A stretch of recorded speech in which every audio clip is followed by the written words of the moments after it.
Hi there, and welcome to the Compassion Fatigue Podcast. I'm your host, Jennifer Blau. You're listening to Session 34. My guest today is Dr. Dena Mangiamele, an animal shelter and forensic veterinarian. In 1995, she became the chief veterinarian for the City of Los Angeles Department of Animal Regulation. 3 years later, she was awarded Shelter Veterinarian of the Year by the American Humane Association.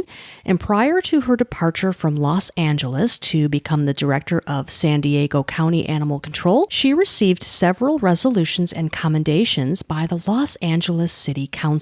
Dr. Dena currently operates a veterinary consulting business where she works with animal sheltering agencies across the country to help them provide excellence in animal care and provide public safety to communities, writing agency manuals of policy and procedure, and providing expert witness testimony in animal cruelty investigations with specialization in dogfighting cases throughout the U.S. She has also created a training division that provides classes for animal shelter employees on animal handling, medical care, and humane euthanasia. The division also provides classes for animal control officers and veterinary medical staff on conducting circus inspections and dogfighting investigations. Dr. Mangiamele is also the author of the best-selling book Stray, a shelter veterinarian's reflection on triumph and tragedy, where she shares her experiences working as the chief veterinarian in Los Angeles and takes the reader behind the scenes at one of the largest animal control agencies in the country. Ladies and gentlemen, please welcome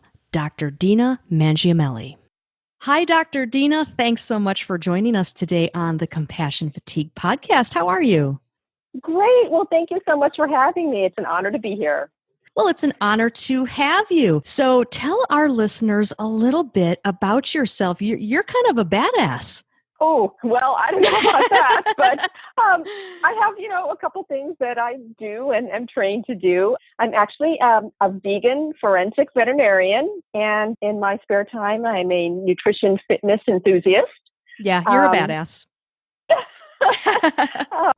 Former triathlete and collegiate track racer and master swimmer. So that part, maybe a little bit, but that's kind of my enjoyment aspect and relaxation, actually. My veterinary career really has been spent in animal sheltering and promoting humane care of animals. And one of my big things is also safety for all animal shelter staff and promoting community and animal awareness and public safety, because my animal sheltering experience has been in animal control. Let's see, my academic background and training. I'm, of course, a veterinarian. I also have a master's degree in public health and forensic science. And I've been in the shelter system for more than 15 years as the chief veterinarian for one of the largest animal control agencies in the country, the City of Los Angeles Department of Animal Control. And then I was also the director of San Diego County Animal Control. But now I have my own veterinary consulting firm, and in that I work with shelters across the country. So it actually allows me to work with more people, more shelter staff, more animals, because I continue to move from agency to agency and go in and assist them with their protocols and procedures and how their flow is within the shelter to make sure that they're doing the maximum amount of care at the highest level for every animal that comes through the door. And working with them, I also get involved with animal abuse cruelty investigations, and I am an expert witness and work with prosecutors across the country on those cases. So that keeps me busy as well.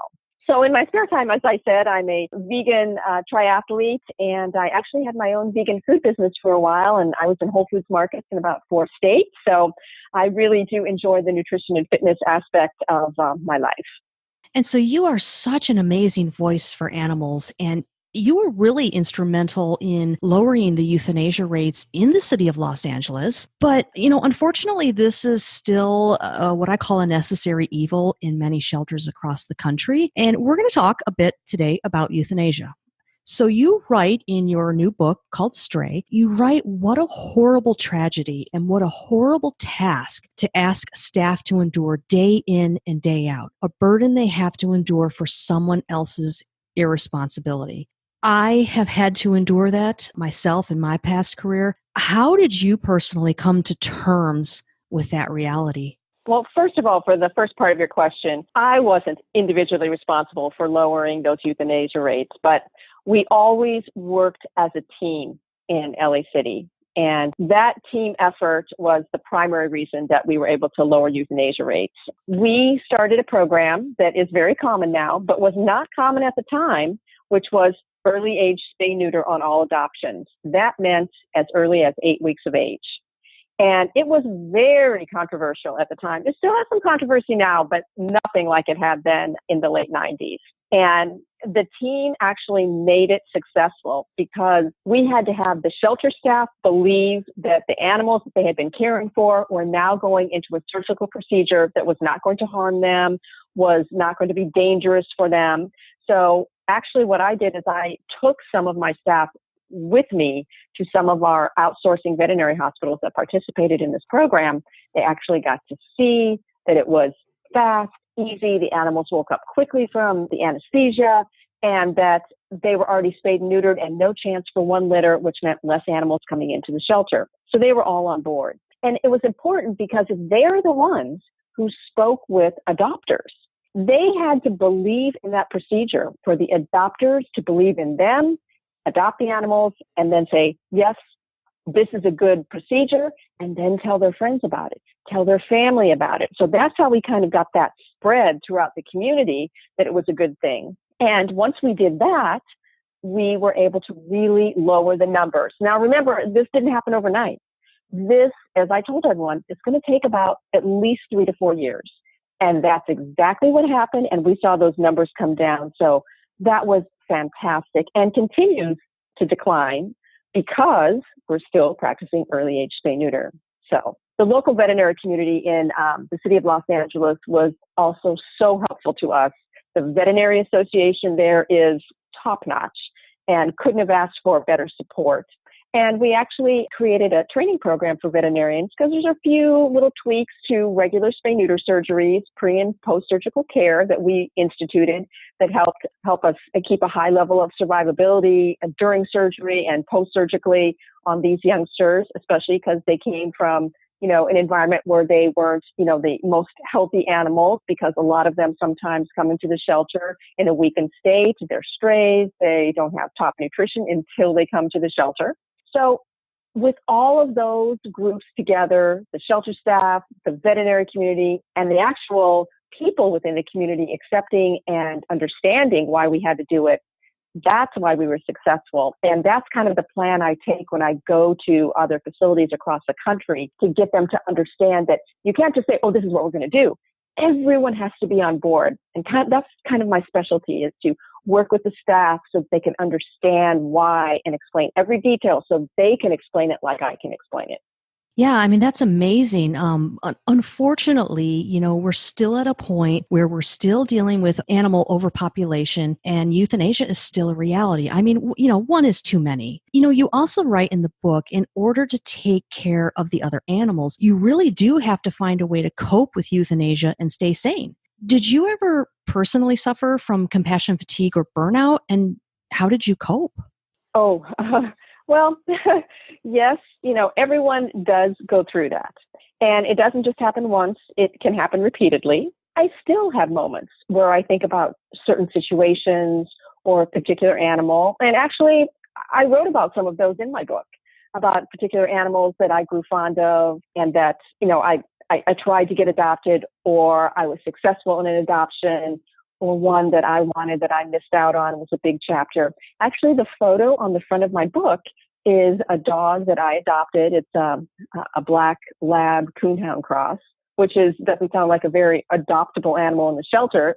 Large size, dark in color, and the dog itself was probably about 5 years of age when I adopted him. But the gentle giant of my world and my life, and that's why he's featured on the cover, and I have a story about him in there. So, every day was difficult, But again, it was because we supported each other, because we worked with every single animal as an individual when they came in to that euthanasia room. We were compassionate with them. And sometimes it was the greatest human touch they had their entire lives was in that room. And we knew that.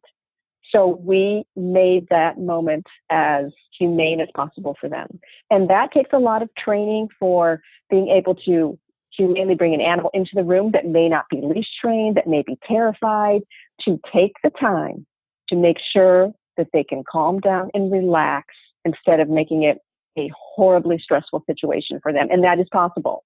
And I also do euthanasia training across the country for agencies. And we teach some of these techniques, and we teach how to handle some of these very difficult animals and sometimes very fractious animals that have to be euthanized. It does not mean they cannot be handled humanely. That's so interesting that you say that because, I used to get questions from friends and family members. You're a vegan. How can you also perform euthanasia? How can you take a life? And my answer to that was along the lines of what you said. If these animals are going to have to be euthanized, I want the last experience they ever have to be that of love and compassion. And you're right. You can just look into their eyes and tell that this is maybe the first time they have ever experienced that. Right. And I want to be confident that the people working in animal shelters understand this and are trained so that they can actually practice this when they need to. And that is why, and people say, oh my gosh, how can you do euthanasia training? Oh, I want to do that because I want to make sure it's done the way I know it needs to be. And so I kind of get a wonderful feeling at the end of a euthanasia training knowing, okay, I have another batch of people going out there that are going to really understand how important this task is and how important it is to be done in the way that we just taught them. It really is, something that is so important. When people think it's just, such a horrible thing, there are times when we have to practice euthanasia. People who have elderly animals that, need to be euthanized because treatments no longer work for them. Private veterinarians are practicing euthanasia all the time. So we have to make sure that we know how to do this. And we're actually fortunate that we're able to relieve suffering in, species that we're caring for. And there's a common misconception that animal shelter workers are immune to euthanasia, not true, or even enjoy killing. I've heard that accusation. What would you say to that? And how do you think that misconception can contribute to both compassion fatigue and burnout? Well, first of all, in my euthanasia trainings, we talk about this. We talk very openly about the name calling, the bullying, and, I try to explain to them that this is a misdirected anger. These people are upset about pet overpopulation. And because they can't pinpoint the irresponsible individuals that every day come in and bring an animal in or don't care for their animal properly and let it run loose and it's picked up straight off the street, because they can't stand face to face with them, they can't identify them. The next person they can identify is the person in the shelter who is working with these animals. So it's kind of a misdirected anger and aggression. So once they understand that, they know it's not personal, it's not to them. Even if they're identified, I tell them, disregard that because that's not who they're directing it to. But they also must stand as a team. They must support each other, be able to recognize when someone is exhibiting signs of compassion fatigue, either in that room or daily in their work throughout the shelter, when things are just not right, when things change from their normal personality, whether it's becoming more reserved or more aggressive to each other. They have to recognize that and talk to their supervisors to make sure we get the proper counseling for these folks. So as a team, that is the key to trying to understand and support each other. But most people that work for animal control have seen so many situations where they understand why they're doing this. They've seen so many animals come through the door. And that's also a big part of my book, explaining the differences between an animal control agency and a humane society. And a lot of people, I've talked to people who are, in their 50s and 60s who have adopted animals from shelters all the time, who didn't know that animal control is an open admission shelter, which means that every animal that comes to the door, they must accept them. It doesn't matter if they're overcrowded, if they have no space for them. It doesn't matter if they're sick, ill, if they're unattractive and deemed unadoptable by appearance, which, can happen with some agencies that turn animals away because they don't think they can get them adopted fast enough in privately operated animal shelters. So that particular situation creates the environment of animal control, where you have to sometimes make space if you're so overcrowded and animals keep coming through the door. When I worked for the city of Los Angeles in the late 90s, we were impounding into 6 shelters over 80,000 animals a year. I was the only veterinarian on staff for the first 3 years I worked there. And we had better have come together as a team, or we could have never done this. The veterinary technician staff there, top notch, best in the country. Many of them are still there, actually. And we still have contact with each other. We still talk on the phone. They recently all came to a book signing I had in Southern California. Such an honor to have them there. But when you have these numbers coming in every day to full facilities, there has to be a way to manage the disease there so that you don't continue to bring animals in. What do you do? 6 dogs per kennel, 8 dogs per kennel, 12 dogs per kennel. Then you get into the fighting in the kennels. Some animals aren't eating because the food is being protected and then they're suffering. It just compounds, and we're not even talking about the disease transmission issues. So, we have to be able to reasonably step back and also handle the situation in front of us so that we can humanely care for the amount that we can house within our shelters.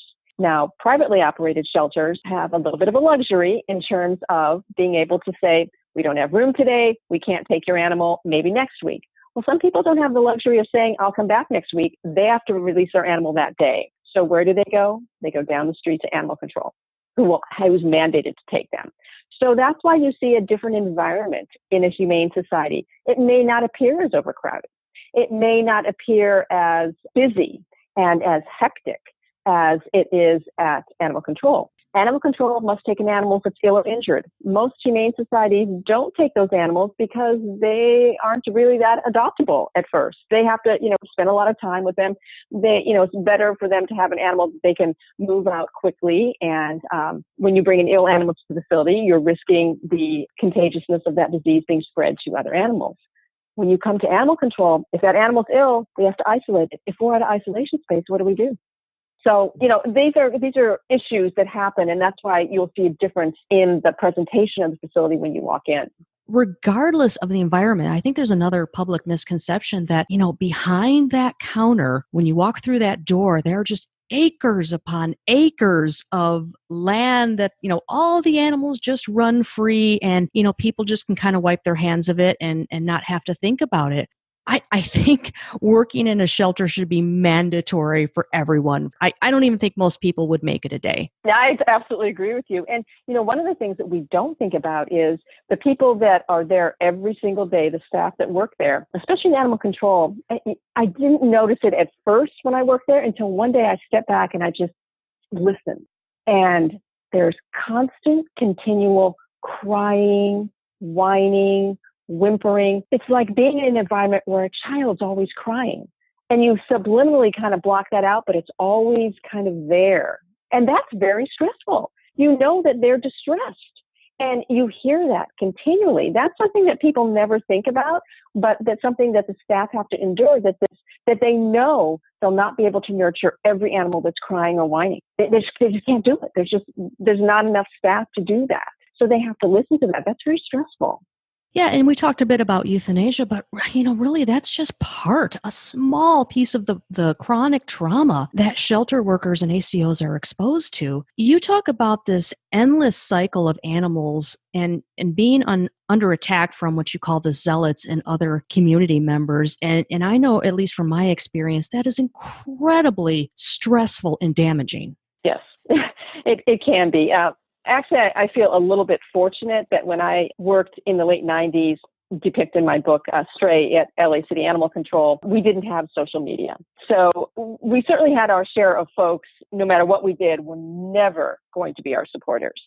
And I often told my staff to pass all those complaints on to me and that I would handle them. They were busy, hands-on with the animals, and that's what I wanted them to concentrate on. They had much more important things to do than to address bullying and false accusations. So I actually took on that responsibility. And I think that's what supervisors and or veterinary staff should be able to do, because they may be able to explain things from a different angle, whether it be scientific or experience-wise, but it should not be for the line staff to encounter that. So sometimes, I was able to work with some of the zealots, as you call them, and even turn around their thinking of us, but not by words, through our actions, by saying, identifying the staff by their name, not as a title, not as an animal care technician. This person, so they start seeing them as a person, and watch how consistent they are with caring for animals and how deeply they really want to make a better environment for them at the shelter with the limited resources that they have. And pretty soon, they started responding by looking at them as people. And I think that made a big difference.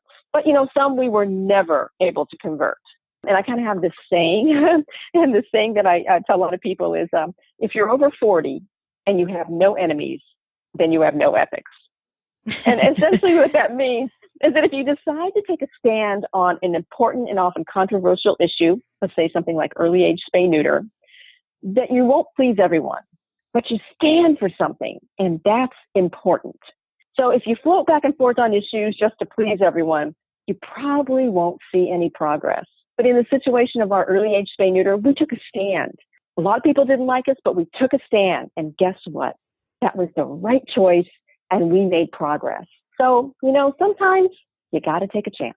Yeah. And, the cruelty and neglect that shelter workers are exposed to, it's unimaginable to most people. Looking back, you mentioned that, sometimes you still suffer with compassion fatigue, because I'll be honest, I had a little incident last night where I woke up in the middle of the night, and something I had witnessed during my animal control officer days, for some reason just came, popped into my head, and I had to deal with it. What would you say was the most difficult part of your job back then?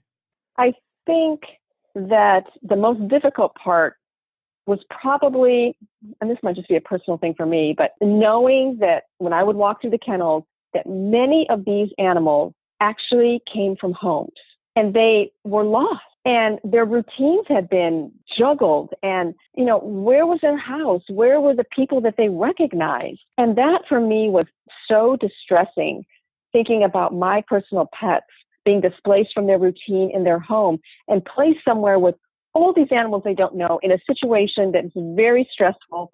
And that for me was very painful.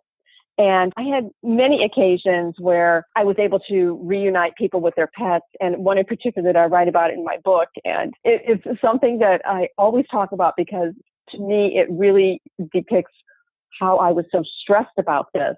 And I didn't even really realize until I wrote this chapter. At one of our shelters, I was working in the kennel area and I was wearing my uniform. And a man walked through. It was obvious he was looking for his dog. He walked all the way down the kennel row and he's looking in the kennels. He was all dressed, very nicely dressed, all dressed up, taking a break from work, looking for a lost dog. And he went down the kennels and I just watched him. And he went to the second to the last kennel, and this little dog is jumping in front of the cage with 5 or 6 others, because we had to hold that man in a kennel to keep, our numbers low and to try and get as many adoptable as possible. And this animal's jumping like crazy. He walks right by. He turns around, walks back up the row again, goes by that kennel, and he's calling the dog's name. And this dog, I'm telling you, is like doing backflips. I'm thinking, God, dude, are you looking?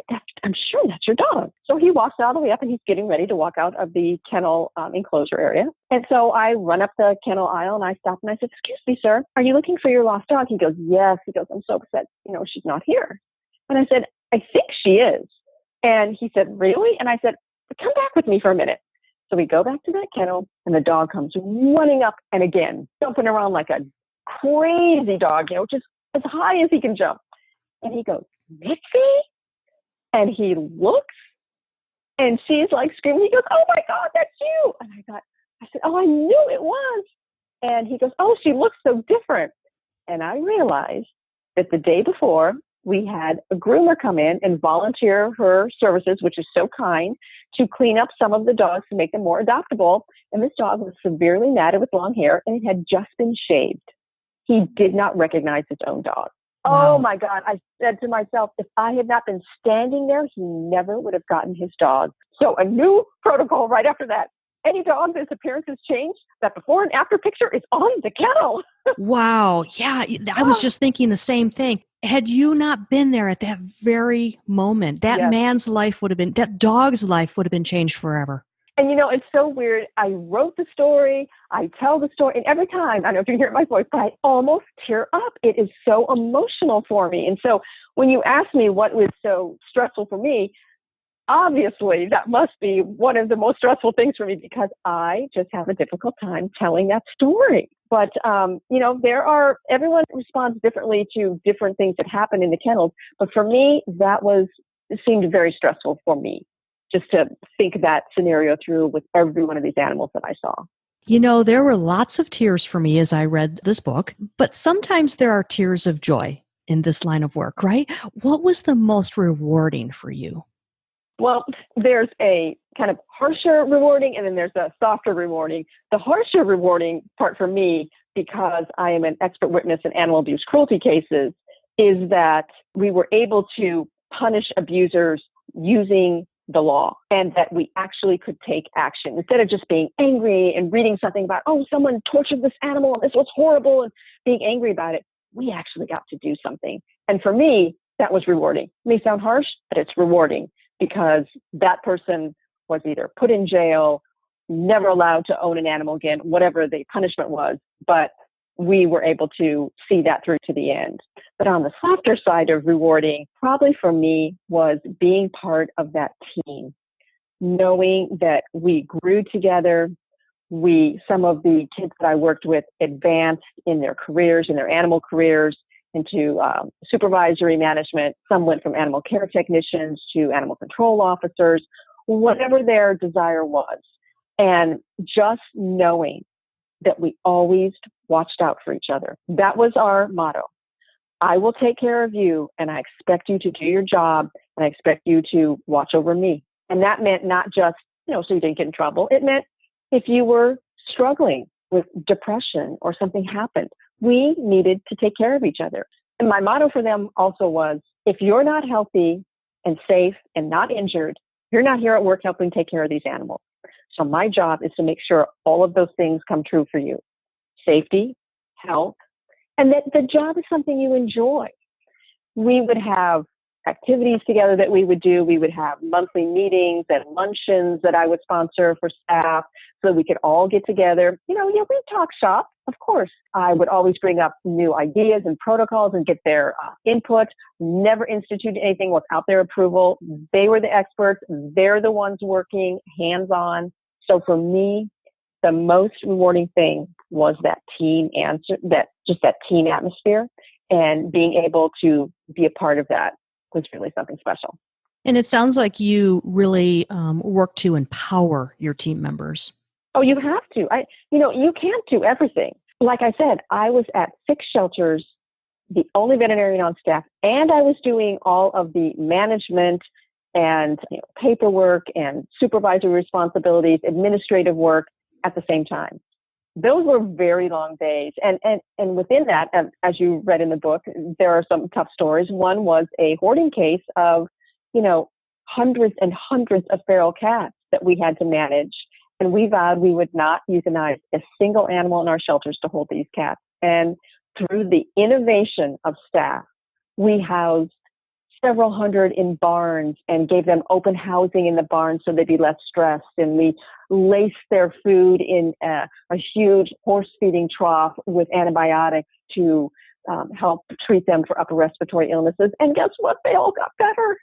And they were all alone in their barn area in some of our shelters that had large animal space like that. And we made the space for them. We did not euthanize one animal in the middle of the summer, the busiest intake time we had.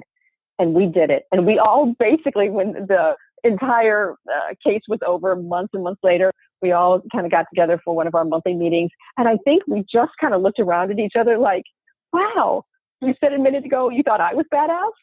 I thought we're all pretty badass right Yeah. now. Yeah. All you animal control officers and shelter workers and every single audience member I have is, it's pretty much a badass. So Dr. Dena, you are a vegan, and that brings on a whole new level of compassion fatigue. How do you personally manage compassion fatigue these days? I imagine that being so physically active is part of it. Yes. Oh, you're very, very astute. Yes. I still have my moments, like you say, you thought of something that happened. Oh yeah, that happens to me. And usually it's when my mind comes to rest a little bit. And that's usually during a workout, like a long distance swim, 2.5-mile swim or something. A situation will pop up in my head and I'll wish I had handled it differently, or I go through what happened. And then I just exhale, pick up the pace a little bit on the workout and tell myself, you can only do the best you can do when you're faced with each situation. And I know myself, and that in every situation I was in, I truly gave it my all and the best I can do. Did I always make the right decision? Of course not. I'm a human being. But at the moment, I was always engaged and I was always in it to make sure that I made the best decision I could at the time for the animals, the staff, and for public safety. That was always in my mind. And, I just, through my consulting business, I try and share some of those experiences, because that's what kind of young, wide-eyed new animal care staff want to hear. How do I handle some of these situations? And by just sharing some of my, not so perfect moments and letting them know that they will have those moments too, but that they all are contributing. And as long as you do your best, that's all anyone can ask you to do. And that's what I ask of you. So that's how I do some of my trainings. So you wrote a book recently called Stray, a shelter veterinarian's reflection on triumph and tragedy. Before you tell us a little bit about that book, I'm just curious, did you find that the writing process in and of itself was healing? Oh my gosh, yes. I have been kind of sitting on some of the stories for, up to 8 to 10 years, and had, put some aside for a while, written a little bit, put it aside. And I said, I want to finish this. And I want to have photographs of, the characters from the book in it as well, which there are. But it's funny because, when you write something, you write it, a story or a chapter. Each chapter kind of stands alone with experiences that I had. And then I would, put it away for a little bit and come back and reread it. And of course, edit it, like you do with any writing project. Every time, even though I've lived the story, I've written the story, I've proofread the story several times, some of them, I literally cry every time I read them. I can pick up my book right now, in certain chapters I know I will read and I will start crying. That is ridiculous, I think. I said, but no, because that means it meant something to you. And it was so important to me. And that's why I said, see, this is why you had to write that book, so that people can really understand and become more connected and appreciative of shelter staff and what they have to endure. I understand that some of the stories in this book are difficult to read, but I wanted the book to be honest and filled with admiration and really devotion that not only I still have for animal control agencies across the country, but what current workers really do have for these animals. So I hope people will get that out of the book. But I try in many of the chapters to, some of them are difficult, but I try to bring you around to some humorous stories and stories like I just explained about the man who found his lost pet in the shelter. Those really bring everyone back full circle to just what we all want, is loving homes for these animals. So how can people purchase the book or even learn more about what you're doing these days? Oh, sure. They can go, I have a website, and it's www.drdena.com, and doctor spelled out DOCTOR, and my first name, Dena, is DENA, so it's drdena.com. I have a short bio on there so they can find out more about my consulting work. And, they can contact me if they think their local shelter needs help with an operational assessment or for me to come in and work with staff. I would be happy to do that. It also has information and a description and some reviews about the book Stray. And you can order the hardcover color copy right there on the website. So if you just go to the website, you can read some excerpts about the book and order it. And I'll send an autographed copy right out to you. So it's pretty cool. I love to write a little message to people. They kind of tell me when they order it something about why they're so interested in animals and sheltering. And I love to write something personal for them so that it's, an important book for them. So any of you who have any questions or shelter workers who, would like to just connect with me, please go onto the website and you're able to go through the contact page and send me a note and I get back to everybody. So please don't hesitate to call on me. I'm here. Wonderful. And for those of you who have not read the book yet, first of all, have a box of tissue handy. And second, in a good way. And second of all, there is a paragraph in there that really stood out to me, made me cry. I was going to read it, but then I'd be just, sobbing and blubbering all over the microphone. And that just would not be attractive. So Dr. Dena, I'm going to have you read it. And I think you know what paragraph I'm talking about from the book. Okay, and hopefully I'll get through it too. Okay, here we go. Thank you to each and every shelter employee that finds it in their hearts to perform this task with kindness and dignity. Your gracious ways do not go unnoticed in the eyes of people who understand why it is being done. But most importantly, you have spent time on this earth providing kindness and humane care for the unwanted and abandoned animals of your community. And for that, you will reap untold rewards.